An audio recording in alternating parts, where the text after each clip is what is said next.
కన్నులు కన్నులు వింటున్న చూపులు చూపులు చెబుతున్న మాటలు చూస్తున్న మగతలలో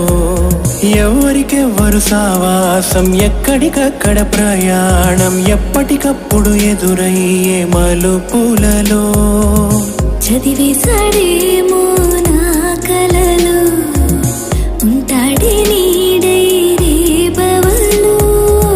తిష్టేసినాడే గోతరాలు పుమ్మంటే పోడే ఈడిగలో ఓ బులమ్మ పుట్ట చెండు ఆటల్లోన పూల కొమ్మ కపరా కపరా